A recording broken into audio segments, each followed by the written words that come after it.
समाजकारण आणि राजकारण याच्या पलीकडे जात ही कुटुंब व्यवस्था, नातं, रिलेशनशिप या विषयावर साहेबांकडनं त्यांचे मौल्यवान विचार आपण ऐकणार आहोत. त्यामुळे आजच्या चर्चेला, गप्पांना आपण सुरुवात करू. या चर्चा म्हणणार नाही, गप्पा म्हणणार.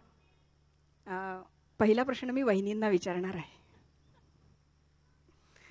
तुमचं लग्न कसं ठरलं? कसं ठरलं म्हणजे अरेंज मॅरेज होतं, लव्ह मॅरेज नाही. नाही. आमचं लग्न सुमती त्यांनी त्या मध्यस्थी होत्या आमचं लग्न ठरण्यामध्ये.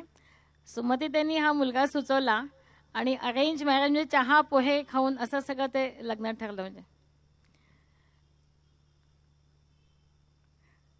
सांगा ना, कसे आले होते साहेब आणि काय? आम्हाला ऐकण्यात उत्सुकता आहे. हे आणि आई असं दोघं जण आले होते घरी. आणि मला आठवतं मे एंड किंवा जूनमधली गोष्ट असेल ती. मे मधला, मिडल मे मधली. जीनची पॅन्ट, वरती व्हाईट कुर्ता, थोडासा फाटलेला. खरंच जे खरं आहे तेच सांगते की असे ते आले होते. आणि पोहे केले होते. आपल्याकडे तीच पद्धत आहे ना, कांदा पोहे, चहा पोहे. एकदा पोहे दिले, पोहे आवडले. त्यानंतर पुन्हा त्यांनी पोहे मागितले आणि आईला विचारलं की दही असेल तर मला दही पण चालेल. एक जोक झाला होता.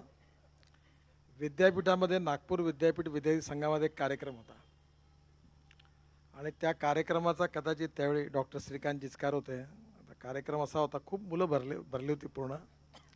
आणि असाच काहीतरी मला वाटतं की त्या कार्यक्रमात प्रेक्षकांमध्ये विषय असा होता की आजकालच्या मुली इतकं शिकूनही स्वतःचं करावं का, असा हा परिसंवादाचा विषय होता. आणि त्यामध्ये मोना डबले माझी मैत्रीण होती. ती जर्नलिझम करत होती आणि तिच्यामुळे आम्ही त्या पूर्णचंद्र बुटी हॉलमध्ये गेलो होतो. ही लग्नाच्या आधीची गोष्ट आहे. लग्नाच्या आधीची गोष्ट आहे. असं घडलं की मी भाषणात असं म्हटलं की बंधूंना आणि बहिणींना. ते एका मुलीने उठून मला प्रश्न विचारला की तुम्ही तर सगळ्यांना बंधू केलं आणि सगळ्यांना बहीण केलं, मग या लोकांमधलीच एखादी तुमची उद्या पत्नी झाली तर कसं होईल? तर तिने हा मला प्रश्न विचारल्यानंतर, ही त्यावेळी तिथे होती पण आमच्या दोघांची ओळख नव्हती, तर मी तिथे लगेच हजर होते. मी तिला माझ्या मामाची मुलगी समजेन. अरे वा, क्या. आणि खरोखर लग्न ठरल्यानंतर मला माझ्या मैत्रिणींनी सगळ्यांनी हेच विचारलं की तोच तो मुलगा का की ज्यांनी मामे बहीण म्हटलं ते? म्हटलं हो, तोच मुलगा. आणि मग पाहायला आल्यानंतर तुम्ही यांना प्रश्न विचारले का? नाही, तसं विशेष प्रश्न ऐकणं. आई माझ्या घरामध्ये आमच्या निर्णय घेणारीतली प्रमुख होती आणि माझ्या 2 मोठ्या बहिणी होत्या. तर आईनी आणि दोघा बहिणींनी बघून ठरलं होतं आणि ताई मध्यस्थी होत्या, सुमतीताई सुकळीकर. आणि लोकही चांगले होते. त्याच्यानंतर मी हो नाही म्हणायच्या आधीच आईनी आणि माझ्या मोठ्या बहिणींनी सांगितलं की आता तू नक्की निर्णय कर. त्यांना कुठेतरी अशी भीती होती की मी लग्न न करता काहीतरी कुठेतरी काम करायला वगैरे निघून जाईल. पण होकार द्यायला खूप दिवस लावले. 1 महिना लावला. त्याचं कारणही सांगते की यांचा मित्र भूपेंद्र शहाणे, त्याच्या भावाला कॅन्सर झाला होता आणि त्याला उपचारासाठी मुंबईला न्यावं लागलं होतं आणि मुंबईला नेलं होतं. त्याबरोबर हे पण त्यांच्यासोबत गेले होते आणि त्यामुळे त्याची तब्येत काय राहते त्याच्यानंतर जो 1 महिन्यानंतर होकार आला की हो, मुलगी पसंत आहे. अरे वा. आणि तेव्हाच म्हणजे पहिला झटका की पहिलं समाज नंतर कुटुंब, पहिले समाज. ते तुम्हाला तेव्हाच लक्षात आलं पहिल्यांदाच? नाही, असे भरपूर किस्से आहेत. ते तर आपण आता आपल्या प्रवासात सांगणार आहोत. पण तुम्ही लग्नाच्या आधी फिरायला वगैरे गेला होतात का दोघं जण? हा, गेलो होतो फिरायला. एकदाच गेलो होतो, ते अंबाझरीला गेलो आणि तिथे इतके लोक भेटले की पुन्हा ठरवलं की आता पुन्हा फिरायला जायचं नाही. खूप सतत पावलागणिक ओळखीचे लोक भेटत गेले, त्याच्यामुळे ठरवलं की आता पुढे जायचं नाही. पण गडकरी वाड्यामध्ये मात्र सतत लग्नाच्या आधी प्रत्येक सणवाराला मला आईनी बोलावलं आणि प्रत्येक ठिकाणी मला त्यांनी बोलावलं आणि सांगितलं की आपल्या घरी हा कुळाचार आहे, हा कुळधर्म आहे, हे असं करायचं असतं. त्याच्यामुळे प्रत्येक सणावारी मात्र मी लग्नाच्या आधी गेलेली आहे.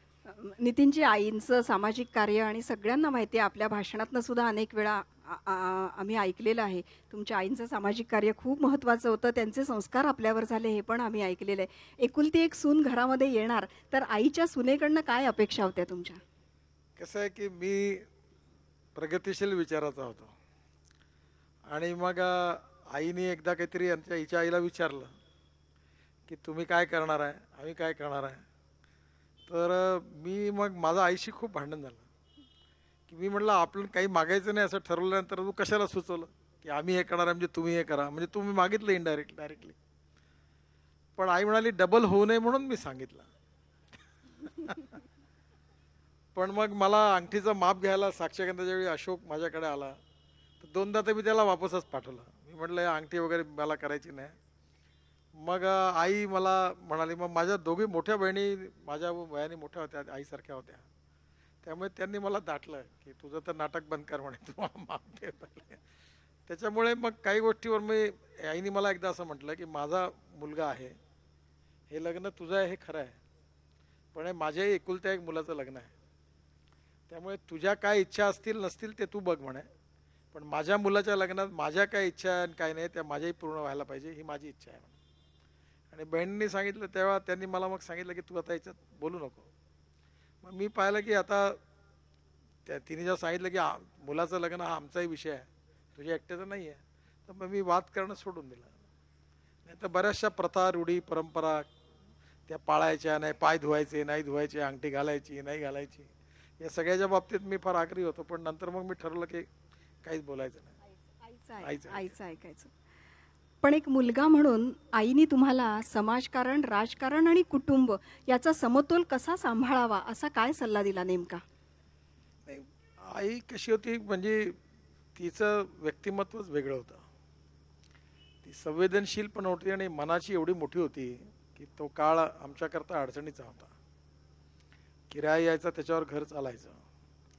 पण एकदा माझ्या बहिणीकरता आणलेली नवीन साडी मुश्किलीने आणली होती, पण माझ्या जवळच्या एका मुलीला त्यांच्याकडे साडी नव्हती, तिचं लग्न ठरलं, तर आईने माझ्या बहिणीकरता आलेली साडी तिला देऊन टाकली.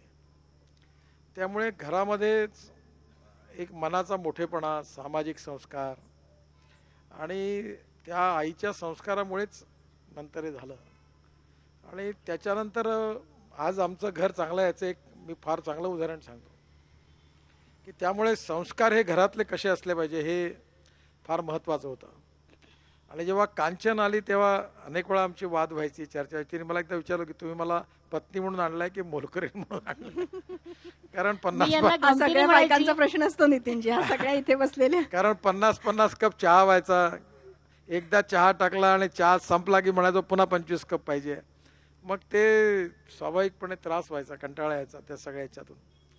पण एक गोष्ट मी नमूद करू इच्छितो जी आजच्या काळात कुटुंबाच्या यशस्वीकता आवश्यक आहे की जेव्हा निखिल आणि सारंग आणि केतकी मोठी झाली तेव्हा निखिलला शाळेत कोणत्या टाकायचा हा प्रश्न आला. तेव्हा नागपुरातल्या नामवंत शाळेतल्या त्यावेळी मी मंत्री होतो. त्यांनी सांगितलं की तुमच्या मुलाला आमच्या शाळेत पाठवा. ती शाळा नागपुरातली नंबर 1 नंबर 2 मधली शाळा होती. तर मी हिला म्हटलं की नाही, हे सरस्वती शिशु मंदिरातच जातील. त्यावेळी फडके, मिसेस फडके आणि मिस्टर फडके यांनी संघाच्या प्रेरणेतून त्यावेळी सरस्वती शिशु मंदिर नंदनवन चौकात सुरू झालं होतं. तर कांचनने मला बरंच समजवलं की मी म्हटलं मला मुलगा इंजिनियर झाला नाही तरी चालेल, डॉक्टर नाही झाला तरी चालेल, मेरिटमध्ये पास झाला तरी चालेल, पण तो चांगला नागरिक झाला पाहिजे, चांगला मुलगा असला पाहिजे. आणि खरोखर त्या शाळेमध्ये ज्या शिक्षिका होत्या ते सगळेजण संघाच्या विचारधारेतून संस्कारातून काम करणारी शिक्षक होती. आणि त्यांनी निखिल, सारंग, केतकी यांच्यावर इतके चांगले संस्कार केले. संध्याकाळ झाली की दिवाजवळ दिवा लावायचा, मोठ्यांना नमस्कार करायचा. आणि त्या शाळेतून आधुनिक शिक्षणाच्या बरोबर भारतीय संस्कृतीला अभिप्रेत असणारे संस्कार त्या शाळेतून झाले. आणि त्या प्राथमिक शाळेतून 4थ्या वर्गापर्यंत यांच्यावर इतके चांगले सगळे संस्कार झाले, त्या शाळेत झाले की त्यामुळे त्यांच्या व्यक्तिमत्वाला एक दिशा मिळाली. आणि नंतर स्वाभाविकपणे माझ्यापेक्षा कांचनला याचं श्रेय जास्त आहे की तिची आई घराची पार्श्वभूमी अशी होती की तिची आई, तिचे वडील डॉक्टर होते आणि तेही पण संघाशी संबंधित होते.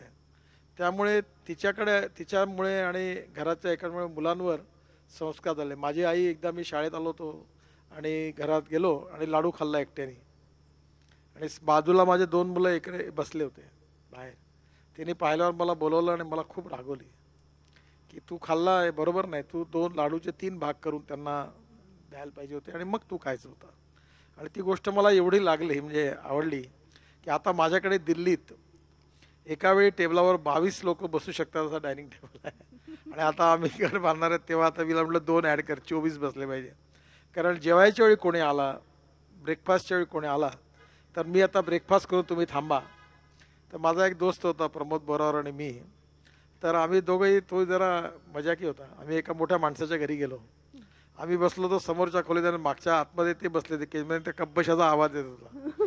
तर मला प्रमोद म्हणला, हा आपल्याला एवढं भाषण देतो, हा एकटा चहा पिऊन झाला, आपल्याला चहा पी म्हणत नाही. तर मी म्हटलं ह्याच्याकडे फक्त भाषणच देणार आहे. नोकरी करणं, पेन्शन घेऊन मग जीवन, परिवार, अशी पद्धती असणं तर जीवन आहे. पण समाजकारणामध्ये आणि राजकारणामध्ये जी घरं आहेत, जी कार्यकर्ते आहेत तिथली, ती कुठल्याही याच्यातली असो, त्यांचं जीवनच असं आहे की त्याच्यात ते असं कुठेतरी टाईम बाउंड नाही होऊ शकत. आणि काही गोष्टी तुमच्या हातातही नसतात, पण आता त्यावेळी त्या गोष्टी असतात, त्याच्यात आपल्याला स्वाभाविकपणे पुढे जावं लागतं. पण एक गोष्ट मला आताच या गोष्टीचा आनंद आणि अभिमान आहे की आता तर मी अनेक वर्षापासून घरातच लक्षही देत नाही. आणि तुम्हाला आश्चर्य वाटलं, आमच्या घरामध्ये माझी मुलं आणि ही, आम्ही कधीही राजकारणावर, सरकारवर, ह्याचं काम आहे त्याचं काम आहे, आमची कधी 1% चर्चा होत नाही. मी दिल्लीत काय झालं आहे त्यांना कधी सांगत नाही आणि ते मला कधी विचारत नाही. प्रत्येकाचे विषय ठरले. आणि आता मग कधी कधी मी म्हणतो की मी आलो की मला माझी आई माझी घरात अशी वाट पाहत बसायची, माझी वाट पाहत. आणि मग मी यायचो 1 वाजता, 1:30 वाजता.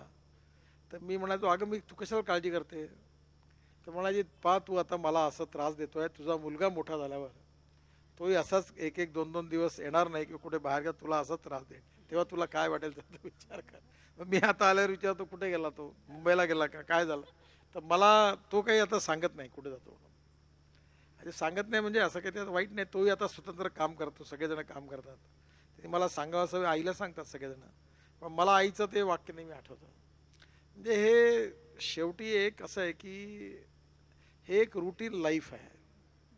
आणि याच्यात कधी ऊन आहे, कधी पाऊस आहे, कधी आनंद आहे, कधी दुःख आहे, कधी समाधान आहे, कधी नाराजी आहे. पण ही कशी आहे, ही ट्रेन आहे. ही कोणी राहो का न राहो, शिट्टी वाजते, ट्रेन सुरू होते, चालत राहते. तसं जीवन हे जात राहतं. आणि म्हणून या जीवनातून आनंद घेऊन आपण जात राहिलं पाहिजे आणि सगळ्यांनी त्यातून आनंद घेतला पाहिजे. म्हणून हळूहळू सगळे याला हॅबिच्युअल झाले आहे. त्याच्यामुळे आता मी नसलो तर कोणी माझ्याकडे जेवायला थांबत नाही. आणि एखाद्या वेळी मला विचारते, मी म्हणतो निघालो आहे, 5 मिनिटात येतो. तर म्हणतो खरंच 5 मिनिटात येता की अर्धा तास लागेल, तुम्हाला लागणार वेळ तर मला सांगा, मला भूक लागली, मी जेवण करून. म्हणलं मी येतो लगेच. आम्ही एखादी जेव्हा एकत्र जेवायला बसतो तर मग असा कधीतरी योग येतोच. तर मग त्यावेळी सगळ्यांना याचा आनंद होतो. आणि आजकाल आता बऱ्याच वेळा आम्ही सगळेजण मिळून कुठेतरी या त्रिकोणी मैदानातली पावभाजी खायला, तर हे काय करतात की आता एवढे मी Z+ सिक्युरिटीमध्ये आहे, माझ्याबरोबर महाराष्ट्राचे कमांडो, केंद्राचे CRPFचे इतके पोलीस असतात. आणि मग फुटपाथवर मी पावभाजी खाऊन मला लाज वाटते की ते काय करावं, कारण संकोच होतो. आणि मग ते लोक घाबरतात. मग आम्ही असे सगळ्यांना सांगतो, सगळेजण 9-9:30 तुम्ही घरी जा, तुम्ही घरी जा, तुम्ही घरी जा, आता काही नाही, मी झोपणार आहे, घरी जा, घरी जा. आणि वरतून पाहतात सगळे गेले का, गाड्या गेल्या का, मग आम्ही निघतो आणि मग आम्ही कुठेतरी इकडे खायला येतो. मग त्यावेळी कोणी बरोबर नसतं. तर बरं त्याचा एक मनाचा नेहमी आनंद वाटतो की सामान्य माणूस म्हणून त्यामुळे आता आम्ही जात असतो पुष्कळ. तुम्ही असंच पत्राला म्हटलं की चुकीच्या समजुतीमुळे मला चुकीची माहितीमुळे मी बोललो आहे, एवढं वाक्याला म्हटलं, बाकी काही लिहू नका, मी केस क्लोज करेन. मी केस क्लोज केले. त्याच्यामुळे कसं आहे की कोणावर ह्या सगळ्या संकटात जे येतात त्याच्यामध्ये कोणा अभिनेत्रीचं लग्न कोणाबरोबर झालं ते तर लोकांमध्ये उत्सुक असतं, तसं राजकीय नेत्यांबद्दल असतं. पण या घटनेमध्ये जेव्हा असं कधी अनेक घटना घडतात, मी तर वर्तमानपत्र वाचत नाही आणि TV पाहत नाही. मी दिल्लीत एक पेपर वाचतो आणि सकाळी व्यायाम करताना बातम्या ऐकतो. त्याच्यामुळे मला काही त्याच्याशी कोणी मला सांगते तुमचं खूप चांगलं लिहून, आता मला म्हणजे मी बोलू नये पण मला आत्ता पुरस्कार मिळाला. तर त्यांच्या ग्रुपकडनं मिळाला त्यांनी माझ्याविरुद्ध बरंच लिहिलं. तर मी हसलो. त्यांना डाऊट होता की मी पुरस्कार घेणार की नाही. त्यांनी मला फोन केला की आम्ही तुमच्या सिलेक्शन झालं आमच्या कमिटीने, आम्ही तुम्हाला पुरस्कार देणार आहे, तर तुमचं स्वीकृतीपत्र पाहिजे. तर मी म्हटलं जाऊ दे, आयुष्यामध्ये चालत असतं. आणि याच्यात एक शिवाजी सावंतांनी मृत्युंजयमध्ये खूप सुंदर वाक्य लिहिलं आहे. ते वाक्य असं आहे की विस्मृती जे विसरून जाणं ही माणसाला देवाने दिलेली सगळ्यात मोठी देणगी आहे. त्यामुळे उदार अंतःकरणाने विसरून जाणं आणि क्षमा करणं आणि त्याला पुन्हा ते दाखवणं न करता विसरून जाणं हेच चांगलं आहे. आणि त्यातूनच पण अशा वेळी मला माझ्या परिवाराने नेहमीच साथ दिली, याचा मला खूप आनंद आहे आणि अभिमान. झी 24 तास रहा एक पाऊल पुढे.